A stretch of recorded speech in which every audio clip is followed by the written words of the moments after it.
we've made it to the last race that we will be covering. We will quickly do a handicap wrap-up. The boys don't know about that, but I've said it, so now they've got to do it. Mare's Chase we are covering. We've talked about Dino Blue. She is head of the market here. Top price 2-1 with Bet365. She's the same price the machine, as short as 11-8. Non-runner money back with William Hill. Reason I'm mentioning that is we talked about her earlier in the context of the Queen Mother Champion Chase, because Jamie and I do not think she stays this trip. But that's a conversation to be had right now. In the rest of the market, Allegory Devassi was beat. She is very in and out. She's inconsistent. Of course she is. She's a mare. How could a Taber? I still can't believe they're going to run a novice in the Mare's Chase and you can get hundreds the machine for her for the Turners, but is what it is. Limerick Lace is a really, really likeable mare. Probably does want a bit of a slop, but she's an absolute weapon. It's a little bit harder when you get further down the field because there are some potentially nice horses. I think they fall into the bracket of this with the mares that on their day they could all do bits, but I do think it is between the few that I've mentioned there. So Dino Blue, Allegory Devassi, How Could a Tabar, Limerick Lace. Paul, your opinion, is Dino Blue a worthy favourite? And if so, does she deserve to be, and I'll quote the worst price, does she deserve to be an 11-8 favourite for this race? No, price is shocking. Price is definitely poor, given the, she has to yet prove that she gets 2.5 miles. So I don't like the price at all.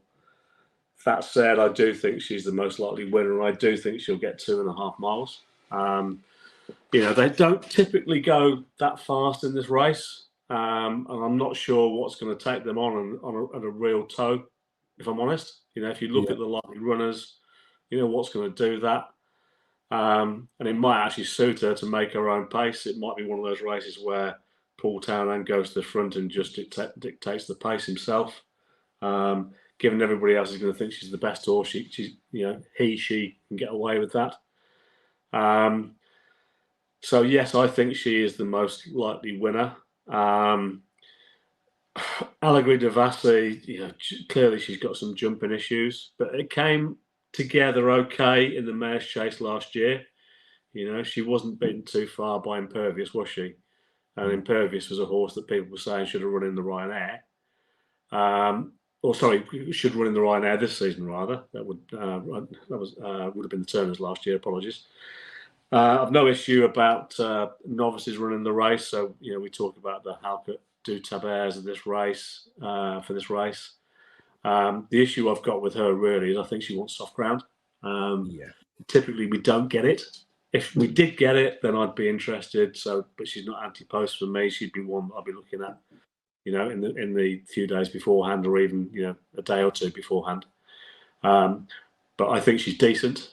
The one that has probably come at me a little bit left field is Hauturier. It was a horse that I hadn't really warmed to, but she ran pretty well last time, I thought, and I thought that was quite a nice race in the context of this race. So, I can't ignore her, but I can't really have anything else outside the ones I mentioned on my mind, I don't think. There's nothing else that I can think of off the top of my head, actually, that I'm interested in. And I think ultimately, I'm on early prices for Dino Blue. I wouldn't be suggesting backing her at a current price, but I'm already on. So, it's an easy one for me to say that Dino Blue wins this race.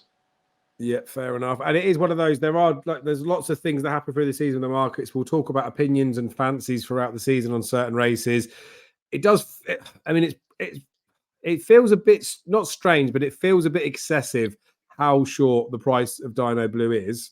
But in some regards, people would look at that as a sign of confidence that the right people know there's money in there. The bookies are running scared for a reason. Jamie, we've talked about this before. We're obviously very biased in the fact that we're not convinced about Dino Blue staying. Let's imagine in a world that she does stay the 2.5 mile trip. Do you think she's done enough to warrant favouritism and probably is the one to beat? Yeah, she probably has, Dave, to be honest with you. Weren't enough. Obviously, she's won a grade one at Christmas at Leopardstown, but that was 2 miles. I think that's an awful price. Like, that is insanity. The horse has never won by on 2 miles. Not for me. She's obviously by far the best. Like, this was 2 miles. She'd be odds on. Do you know what I mean? she's rated 159 for a reason. Do you know what I mean? But I still had this nagging doubt she'd run in the champion chase. She should be in the champion chase. So is there some value in behind then? Other is, of course, the horse I'd be backing. I backed Allegory Devassi. I've actually backed it at 6-1 empty post now. It's still back up to 6-1. Bet top price 8-1. On the run, that nearly beat Impervious, and that Impervious just outstayed it up the hill. It's still a good run. It's still the best form in the race by far. But it's a horse that I put up there, and I was in a hotel, member, Dave, and I told you that a certain horse is running a Clonmel, and I said it won't be beaten, and it's Limerick Lace. That was seriously impressive in Doncaster. I know it walked through the second last. Now, even I could walk through the second last in Doncaster and get out the other side. But Limerick Lace got a mark. It still has an Irish mark here of 145, and it got 147 in the UK, right? So that means it's a early 150s Marriott. So I can't see it out of the first three, and I agree with Paul that it would need to be an absolute ball for Helco to have a conversation inside this race anyway. But at the moment, top price 8-1 each way, and it's definitely going to come here.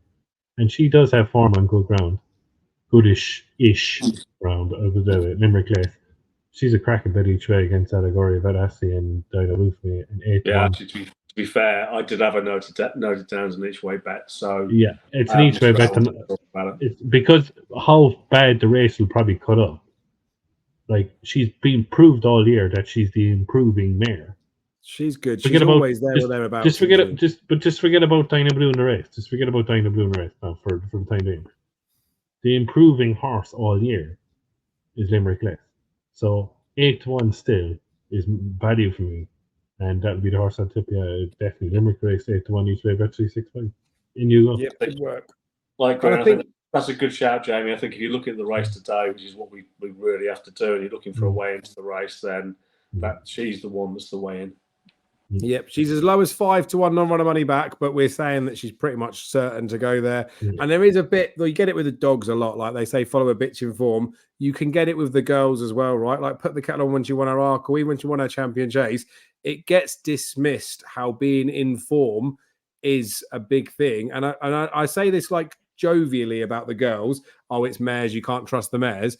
When you get a consistent mare, it is unreal. Like when you get a Quevega or a Honeysuckle, one of those, when they show a level of consistency and you can expect the same from week in, week out, that is underrated, I would say, because they will post a number, but if you know for a fact they will not run below that number, that's far more informative than knowing that Brandy Love is capable of running a 150s, but she might run a 120s tomorrow, or another mare might be able to do whatever it is. I think she's very consistent.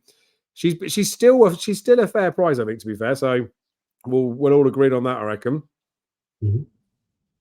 That wraps it up then. That's all of the big races done, but we will quickly do some handicaps if you want to. Dave, just very quickly before we go, just really just for aimed at Jamie, the doubts about Dino Blue staying. Dr. Dino clearly largely 2-milers, some 2.5 milers. But most of the best progeny are 2 miles. But Master Dino. But she's out of a Therabad mare, and they are out and out 2.5 milers. So, and generally soft mile 2.5 milers. So, on breeding, on balance, I'd say she would probably stay. You're praying, Paul. You're praying. Yeah, but I am. Yeah, but but I've got straws that I'm clutching everywhere. But even Master Dino that I mentioned there, do you remember he was the Minerva and Suede horse, had an injury of his leg, didn't he? Used to run in the red and green silks over there, like their silks over in France, came over here. Absolute weapon, would have shit home in a turn as he hadn't have hurt his leg when he got injured. So again, from the Dino side, like it's not a foregone conclusion that she does need it. It's just a racing style. But again, like the price and all that sort of stuff, it's one of those, isn't it? She is where she is. She deserves to be where she is in the market. But again, like if you could, I don't know, you have to put it into context, didn't you? I always say like the class 5 at a Wolverhampton, you can get two things that are both 6-4. One of them can be better value than the other, or a better opportunity than the other. It's hard to say that out loud because they could all both go and win. but still the point remains that one was better value than the other beforehand, and it's sometimes hard to piece that in there, innit? Anywho, it's the women, innit? That's done. Right, thank you for your time, gentlemen. We'll move on to some handicaps.